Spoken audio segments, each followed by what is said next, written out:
Nevertheless, a show dedicated to organic leaders and leaderpreneurs. Today, you will discover how to discern your essence and live powerful.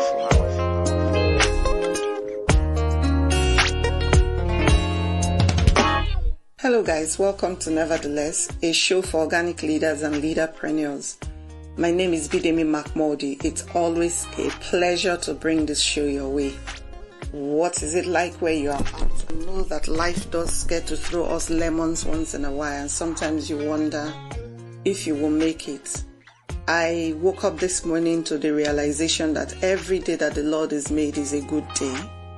It is God's day, and that's what makes it good. And as long as God is in it, that day will deliver to me what it was meant to deliver to me. So I can comfortably and safely say to you, welcome to a great day that the Lord has made. That you should rejoice and be glad in it, because there's greatness even inside this day for your life. Last week we took a look at how not to cut down a productive tree. And we're talking about the fact that when we start out in life and God gives us a vision, because God is the one that gives us a vision and He's the one that grows the vision. Ultimately, that vision, even though it was one seed that was given to us, will become a tree that yields so many branches. And sometimes this tree, because it's yielded so many branches and has seeds in them, the seeds will fall. Some of them will be washed by the rain a little down the road. But ultimately, our entire life becomes surrounded by trees. And if God continues to help us and we stand in the place in which He's called us and we follow His instructions and do the things that He's called us to do, the next thing that happens when we get into these kinds of places where our trees begin to grow is that our trees also begin to produce. And before you know what is happening, you started as one tree, but you now have an orchard. You have a whole, landscape filled with trees that are growing. But because you are one person, even when you raise a team, you're still one person. The tendency is some of these trees will start to suffer. Weeding, clearing the weeds around it will take a while, because you have to go from one tree to the next tree, to the next tree, to the next tree. And sometimes, it's not even a question of you didn't have time to go weed around it. It is that you don't have enough resources to now spread around. Maybe the manure that you have is not enough to go around. So these trees sometimes begin to suffer, but they don't stop producing because they are already established trees. Now, when the overwhelm of taking care of all of these trees come into your life, I don't know about you, but my instinct usually is shut them down, cut it down. Even yesterday morning, I promise you, I said to my husband, I'm just going to go in there today and shut it all down. Because when you are pressed and you feel like you have nowhere to go, when you feel like you are between the devil and the deep blue sea, your reaction is usually, where do I find comfort for me? But last week we came and we said that we should never cut down productive trees. Because here's the point of trees. Trees are planted, and even when you don't plant them, but they are a fallout of a first tree you planted. The reasons why trees are planted is for seed or is for a harvest. So why do you want to now cut down a tree that is already giving you a harvest? We looked at some of the things that we could do so that we would be able to continue to keep our productive trees rather than cut them down or allow them to suffer. That's not what we're looking at today, but I just thought to do a recap on that before we go to today's topic. So if you want the fullness of that particular show, you can just go back to the archives and you'll find it. I think it's episode 4 of 2017. Do not cut down a productive tree. Go there and get it, and you can hear the entire gist of that show. Before we go into today's show, I want to just quickly give you a few announcements. I know that at some point last year, I did say that we were going to launch Dukia Radio. But like I said last week, when your trees are producing, the tendency is some of them don't get the right attention or they don't get the right resource. Somehow, concerning Dukia Radio, all of last year, we couldn't put the right resource together. But today, I want to give a shout out to Perry Martins of Gospeltainment, because he did help to find the right resource for Dukia Radio. So it is with great pleasure that I do announce that on the 25th of this month, 12 noon Central African Time or West African Time, we will be launching Dukia Radio. Dukia Radio is a radio is a lifestyle radio. Our tagline is that we are giving life full expression. It's a talk radio, it's not a music radio. So we would have great content on whatever aspect of life you think. We may not have it all when we launch, but the idea is to build up to the point that Dukia Radio becomes your one-stop radio station for everything that will grow and enhance your life. So where can you find Dukia Radio? If you go to the Google Play Store, or you go to the App Store, the Apple Store, you will find our app there. The app is simply called Dukia Radio. Dukia is spelled Dukia Radio. Dukia Radio. We're actually online 24 hours a day right now. We're just not launched yet, and so some of the programming might be a bit repetitive. So you can actually download to begin to get a feel for what it is that's coming to you beginning from February the 25th. Please don't only download, share with your friends. Help us move. Our goal is to have up to 1,000 downloads at least by the 25th of February, so that when we do hit, we'll hit with a bang. The launch that day will be on social media. It's an online launch, so we're going to have it on Facebook Live, probably stream on YouTube. Just depends on whatever resources are available to us. That day, a few hours of that day's show programming will be live programming, where you can actually tweet in, send in a message, and you'll get a response immediately. So please spread the word. If you look at, we're on Instagram, Dukia Radio, we're on Facebook, Dukia Radio, or Dukia Inheritance, and we're on Twitter. So please come up on board on all of these platforms and help us make something great happen. I'm counting on you to come and help us do that. Now, when I come back, when we go into today's show proper, please don't go away.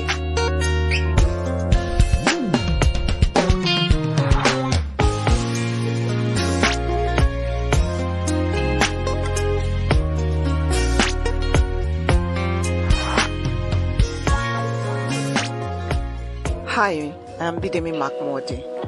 Many years ago, someone told me, Bidemi, you have a purpose here on earth. And this was at a time when my life was hovering on the verge of breaking because I was constantly and persistently depressed. That statement sent me on a journey to discover who I really am. I discovered that I'm a helper of destinies. What are you good for? Have you ever wondered what separates successful people from average and mediocre people? The one thing I have discovered is purpose.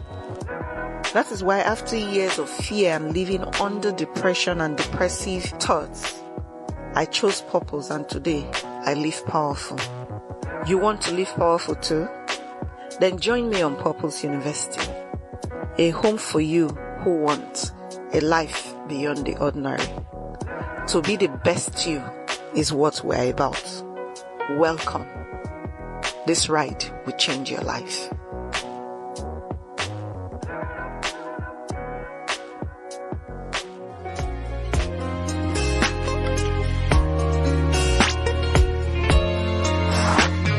Welcome back. I'm still Bidemi Mark-Mordi, and the show is still the Nevertheless Show. Today we're looking at how to pass the advanced placement test.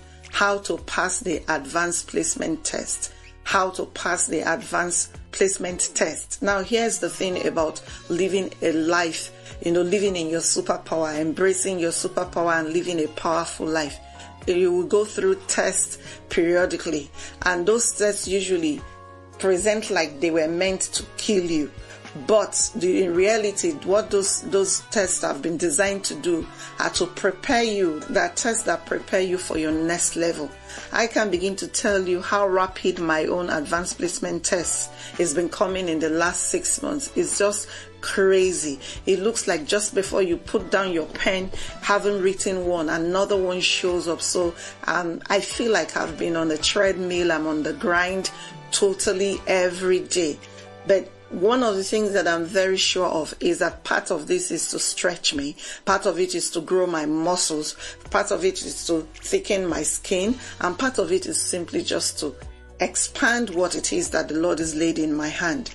So if you're in that place and it looks like you're pressed in, pressure upon pressure, it looks like you can't get it right, not because you're not giving it your all. You are doing exactly what you used to do before and you used to get great results, but now it seems like nothing is working. You want to step back and ask yourself, maybe it is time. Maybe what has happened is that it is time and I need to write the next test. Very many years ago, at least maybe about 16 years ago or more, I came across a man of God. I'll never forget him. He was known as Pastor Joe. I can't remember his surname now, but he's Pastor Joe. And Pastor Joe was one of the pastors in a church family that I belonged. And I remember that one day he sat me down and he asked me a question. His question was, Bidemi, do you write tests? Does God set tests for you? Or no, he used the word exam. He said, Bidemi, does God set exams for you? It was the first time I was hearing that when God calls you, he does set exams for you to pass or not to pass. I don't know. But he asked me that question and I was like, I don't know whether they set exams for me. But maybe if you explain, I can tell you if I have experienced it. And his own story is very peculiar. He did say to me that once a year he would have a dream, and in that dream an examination has been set for him, and that he has to always write that exam. And he told me that every time he wrote an exam in his dream, he usually could tell at the end of that dream whether he passed or whether he failed. And he then go on to say to me that every time he woke up knowing that he had failed the exam, that he just knew without a shadow of doubt that he was going to be going back to the beginning, that he was never allowed to repeat a class. He was always asked to go back to the beginning because there must be that he had gaps in his learning, that he couldn't pass the test for that period. And that got me really thinking that, okay, I don't dream that an examination has been set for me, but I go through things in life that when I'm done, I just have a knowing in my heart that this has blessed the heart of God, and because of that, I'm going to be moving on to greater things. Other times, I also realize that sometimes I go through things and when I'm done, I know by myself that I didn't quite do well. And then, the whole repeating or going back to the basics thing begins to happen.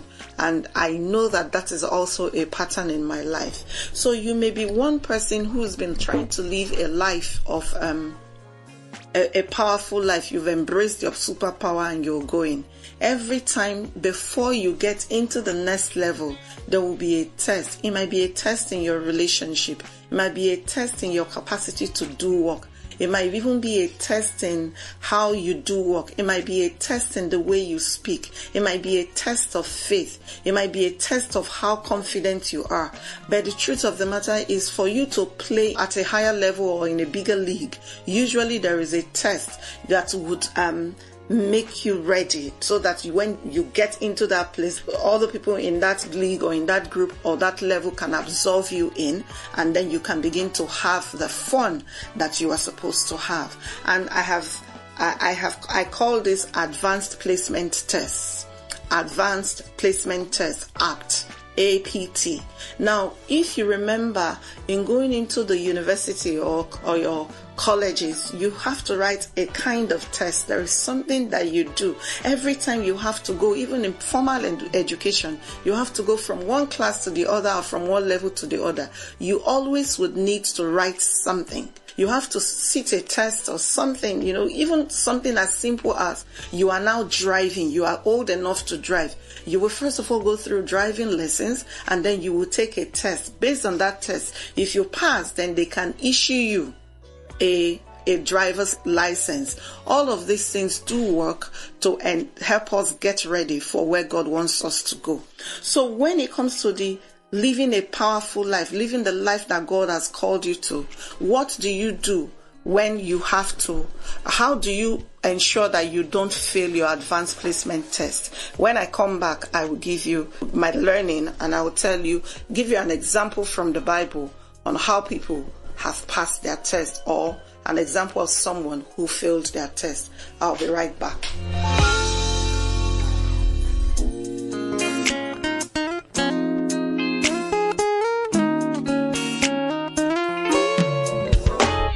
In a world filled with many fears and discouragements, life often becomes a burden. For those who know the way, life's just simple. Don't worry, you're not alone on this life's journey, as Bidemi shares powerful insights and principles from her everyday work and life experiences in her book, Nevertheless. Nevertheless is a book designed to encourage and equip you to face life with courage, hope, and determination. Get a copy of Nevertheless from a bookstore near you, or call 234-813-360-2883, or send an email to bidemi@bidemimark-mordi.com to place your order now. I guarantee you will make it nevertheless. Welcome back. It's still the Nevertheless show, and my name is Bidemi Mark-Mordi. I was talking to us about advanced placement tests, those tests that take you from one level of living your powerful life, one level of living your DNA, one level of living your superpower, to the next level. And I said that when I come back, I have now described for you what I mean by advanced placement tests. The rest part-time in this show, I'm going to be giving you stories of people who have failed and people who have passed, and I'm probably throw in one or two stories of my own life and how the Lord has helped me to be able to move on. So first of all, let's go to the Bible. I have an example that will work for you. In the book of 1 Samuel chapter 9, we see that Israel needed a king, or they had asked God for a king. And God had looked amongst the people, and he had picked Saul to be the king of Israel for that period of time. And in that 1 Samuel chapter 9, you will notice that God had, in picking Saul, had made him promises. Actually at the end, in chapter 13, you'll find that part of the promise that was made to Saul was that if he hearkened to God's word and he obeyed, and that meant that if he hearkened and he understood and he obeyed, that his generation or his lineage will sit on the throne of Israel forever. But then we come to 1 Samuel chapter 15, and we begin to see that something else had happened. We see that Saul had not listened, or had listened or not followed through on not any one of the instructions that the Lord had given him. The one that broke the camel's back was, do not, when you go and fight the Amalekites, destroy everything in your wake. Do not bring anything back. But Saul went, and not only did he bring sheep and goats and cows and animals like that, he also brought back the king, and he hung him because, he wanted to prove that he was a strong king. He wanted to prove that he was a strong king. So what did he do? He flaunted every instruction that he was given in going to that battle. And nothing that the Lord told him did he do. On top of that, kings had their roles, prophets had their roles in those days. But Saul decided that Samuel the prophet in charge at the point was late in coming, and Saul went and offered a sacrifice that he wasn't supposed to offer. All of this culminated in Samuel coming, the Lord saying to Samuel that Saul had lost his position and that Samuel should go and look for someone to replace Saul. Now, the question is not, do you have to pass? The issue is not that he did not pass the test. The issue is that there were so many things that he did wrong at the same time. Now, our focus is not so much in what he did wrong or how he did them wrong. It is in what can I learn. There is a level, because Saul started as a young man who went out to look for his father's sheep that was missing. He wasn't even in the cards for kingship, but the Lord picked him by appointment because the Lord saw him and thought that he would make a good king for Israel. But Saul got, and the first mark or the first grace that rested upon Saul after the Lord picked him was Saul started to prophesy. That was something that Saul didn't do in the natural. There was a special grace that came upon him for him to be able to do this. Then when you go a step further, not only did he start to prophesy, he found favor. People started to tell him things that will come to pass. So Saul was set for a kingship that was meant to last for a long time. But Saul had issues. Saul probably lacked confidence in his capacity to be king. In the end, Saul ended up even visiting a medium to call forth Prophet Samuel's spirit so that he can inquire. These were things that Saul would hear directly from God before, or God would send a prophet to him to say to him. So how did Saul miss his way? How did he fail his test? He failed his test by not taking cognizance or by not listening to his instructions properly. He didn't listen to his instructions properly, or he listened and he heard. Maybe he didn't understand or he didn't take them to heart. What we need to quickly know is that when God calls you, God will give you instructions. God will tell you where he needs you to go, and he will give you instructions. Your capacity to get to where you are going is determined by how much of the instructions you've been given you understand, and how much of an obedience you are able to exert concerning that instruction. So Saul had an instruction, but he did not follow through. He did everything but follow his instruction. So something as simple as don't bring anything back. Saul brought back animals. He brought back the king. It's very funny because there was something else that Saul didn't do. In passing your test, you must take responsibility. But Saul did not take responsibility. The moment Samuel the prophet came to ask Saul, what was the instruction? God said, don't bring anything back. He said, I didn't bring anything back. Samuel says to him, what is this I hear? Is this not the bleating of sheep? And Saul said, all that we brought them so that we can make an offering to the Lord, so that we will have something to sacrifice to the Lord. And Samuel said to Saul, he said, does the Lord delight in sacrifices and offering? He says it's an obedient heart that God is interested in. So you may not even understand the why of your instruction to an extent. God delights in our obedience. The first step to passing a test, an advanced placement test, is you must study. What does that mean? Prepare. Get ready for where God wants to take you to. It's not on the day of the test that you begin to flip through your textbook. Make yourself a life learner. Commit yourself to learning something new every day or every week as it works for you. Commit yourself to a particular path and chart of growth, so that every time as you go, you are growing in the thing that God has called you to do.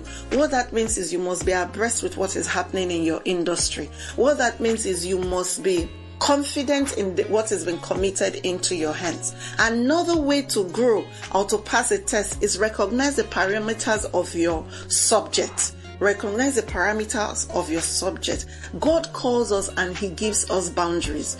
God doesn't call us and leave us to the devices of our heart. So every time that the Lord calls you and places you somewhere, there are parameters to how you would live your life. There are parameters to how you will arrive at where God wants you to.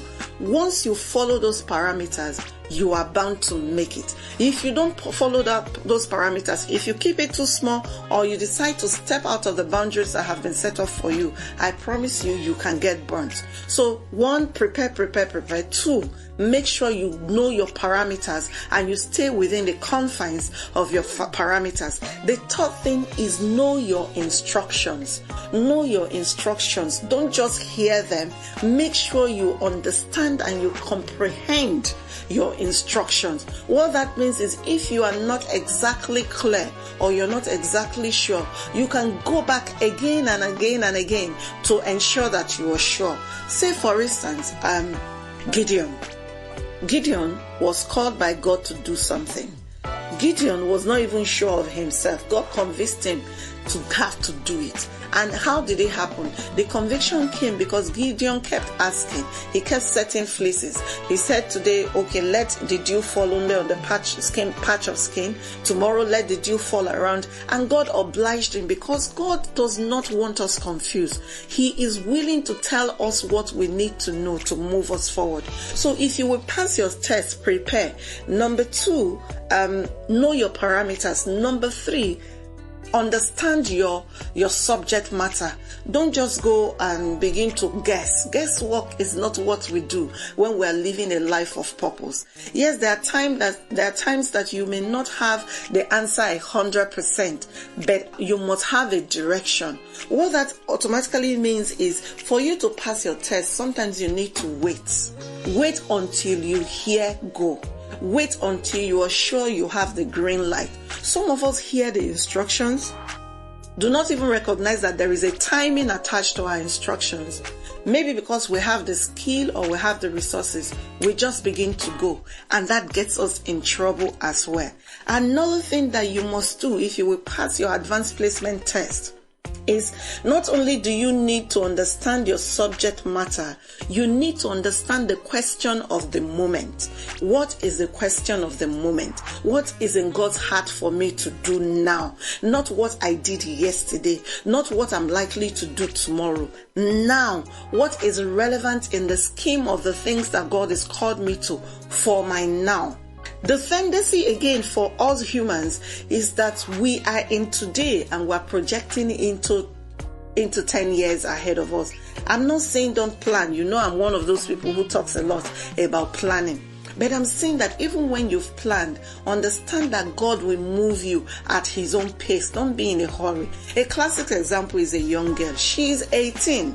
She's in school. What is her question of the moment? Her question of the moment is, how do I pass my exams? How do I make sure I come out of this education with what I came in to get? But no, an 18-year-old girl is already thinking, when will I get married? Will my husband be this? All of this, even though they are good things and are part of your destiny for the future, the moment at 18 you begin to focus on those ones, you are focusing on the right things yet. Yes, but they are a distraction. Because if you remember a few weeks ago, I said that a distraction is when we focus on the wrong thing.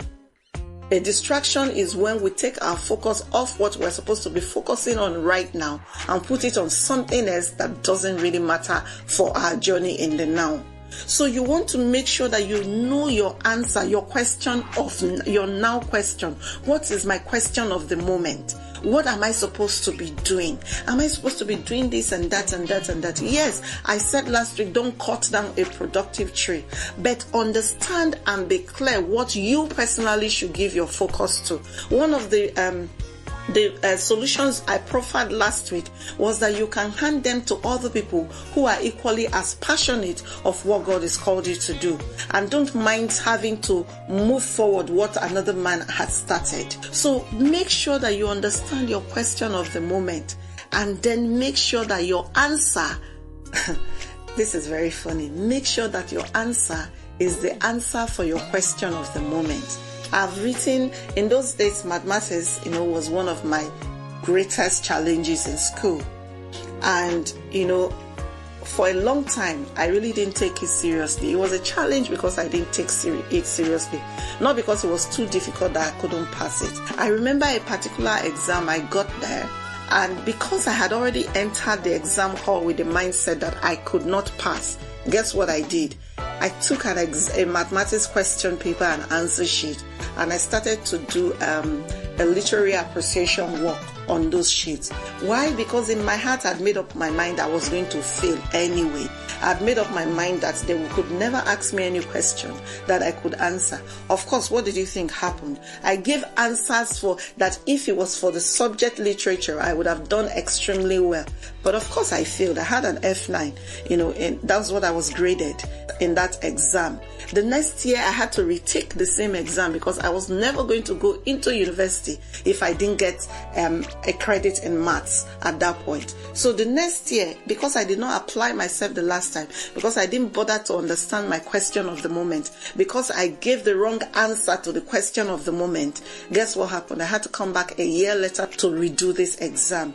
By this time I was a year older, I was a lot more wiser, I was a lot more mature. I had come to the understanding that this was an exam that if I did and I passed now, I would never come back to do. So I sat down and I studied with other people who knew mathematics and understood the subject matter. And guess what? I got a credit. It was amazing. When the results came, I was stumped. I was like, really? This could have happened. How did that happen? It happened because I applied myself.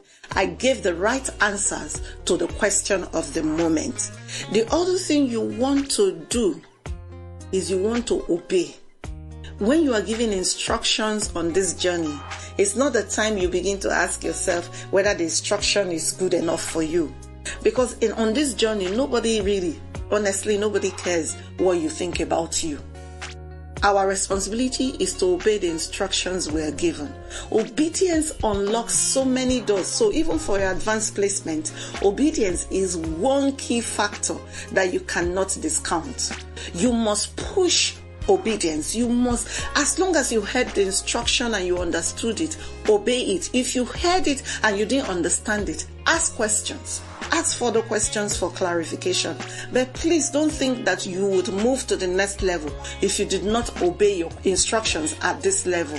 I know there have been times in my life that I have not been able to transition into the next level, and it has nothing to do with anyone stopping me. It's usually about me because I did not obey the instructions that I had been given.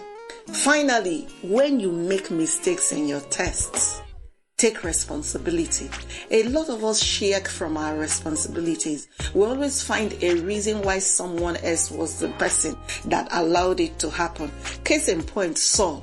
We're looking at King Saul and how he's failed his advanced placement test. Can you imagine that the king excuse for why he brought Agag, the king of the Amalekites, and why he brought the sheep and the goats and the cattle for sacrifice was he said he didn't want to offend the people.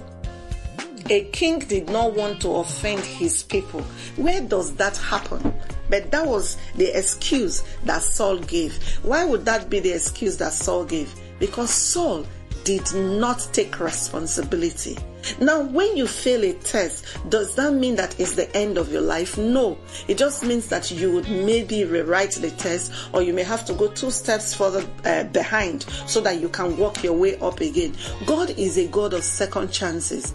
But one of the things that I have read in my Bible that God hates is people who don't take responsibility for their mess. So Saul did not take responsibility, and because of that, the kingdom of Israel, the nation of Israel, was torn from his hand forever.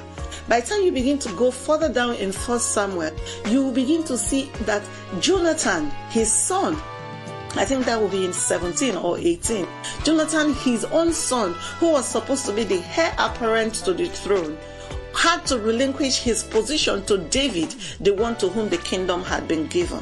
And so for generations, all of Saul's men were wiped out because Saul did not pass his advanced placement test, and he did not take responsibility for not passing.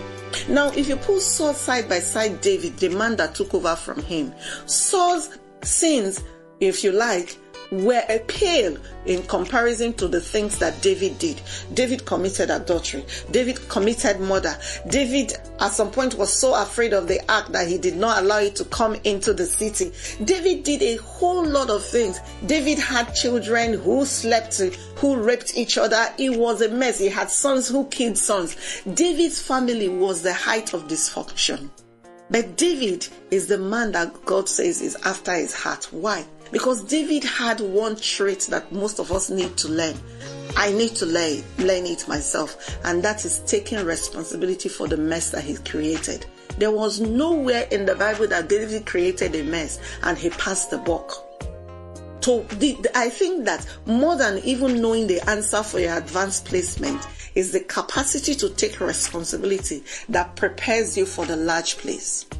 So yes, you may not understand where you are right now. You may not even understand why you do the things that you are doing. But if you would just, and I want to say it again, if you would just recognize that next levels would mean that you would write tests. And writing tests is not just going into the hall and putting the answers down. It's a culmination of these things that I had mentioned. An ability to prepare, an ability to know your parameters, following your specific instructions, understanding and comprehending your question or your question of the moment, giving the right answer to your question of the moment, obedience, and then taking responsibility. You will go very far, because periodically when your tests come, you will do well. I've come to the end of today's show, but before I go, I want to remind you again that Dukia Radio is going to launch on the 25th of February, 12 noon West African time.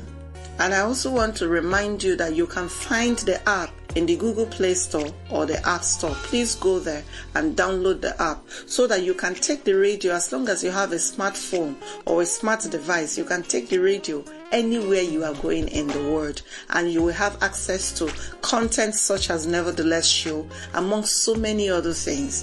We have lifestyle content, we have health content, just name it and you will find it there. More importantly, I know you will download because you love me and you will oblige me to download it, and you will listen and send your feedback. Also share with your friends, share with your family. Let's drive this launch. Our goal is to be able to have 1,000 people download the app between now and the 25th of February, and you can help us do that.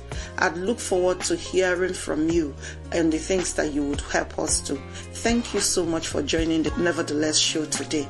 Remember, I always tell you that every one of us has a superpower, and it is our responsibility to discover it so that we can embrace it so that we can live powerful lives. Even in getting placed in advanced levels, you need to take responsibility for the superpower that is within you. Till next week when I'll come your way again, may God bless and keep you. Bye-bye.